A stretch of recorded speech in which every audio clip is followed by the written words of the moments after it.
Ok, merci beaucoup.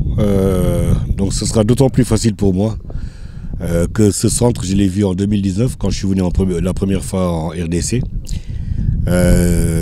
Donc c'est un centre d'abord qui a un certain âge, qui a été construit avec un budget limité et avec une vocation aussi spécifique à l'époque. Aujourd'hui, la FECOFA, par rapport à ce qu'elle représente, par rapport à la dimension qu'elle a sur le plan continental et sur le plan mondial, donc devrait avoir un centre technique à la dimension de ce qu'elle est. C'est d'ailleurs même une des exigences au niveau du programme Forward.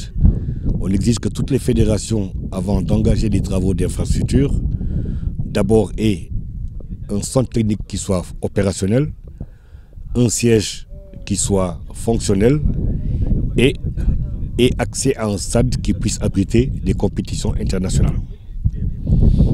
Pour ce qui est du stade, ça je crois que les autorités sont en train de faire ce qu'il faut au niveau du stade des Martyrs. Le siège, il est ce qu'il est, mais au moins il offre la possibilité aux gens de travailler, même si on peut l'améliorer. Mais le centre technique n'était pas du tout opérationnel parce que les installations étaient vétustes, mal entretenues.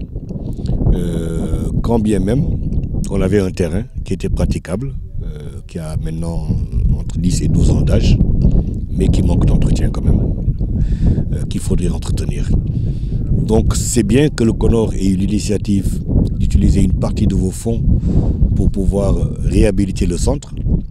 Donc on va faire avec en attendant de pouvoir travailler sur un véritable projet de centre technique moderne où on n'a pas de contraintes, où le plan sera conçu en fonction de l'utilisation qu'on veut en faire, en fonction des réalités actuelles, d'autant plus que vous avez la chance d'avoir un site magnifique et que vous n'avez pas de contraintes d'espace. Donc je suis content et je félicite aussi le comité de normalisation d'avoir eu au moins l'initiative de rénover l'existant pour pouvoir donner des conditions de préparation meilleures et plus décentes aux sélections des jeunes filles comme jeunes garçons pour pouvoir se préparer, avoir une mise au vert pour pouvoir faire les compétitions. Donc quelque chose a été fait, c'est bien, mais on n'a pas encore atteint ce qu'on devait avoir qui correspondent à ce que représente la FECOFA. Mais tout ça, c'est dans le cadre des projets, des négociations.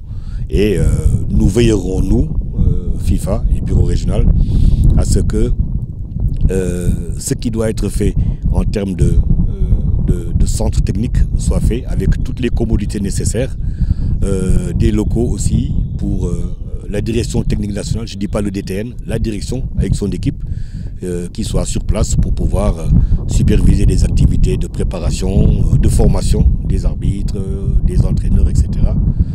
Et pour aussi pour la préparation pour les compétitions nationales.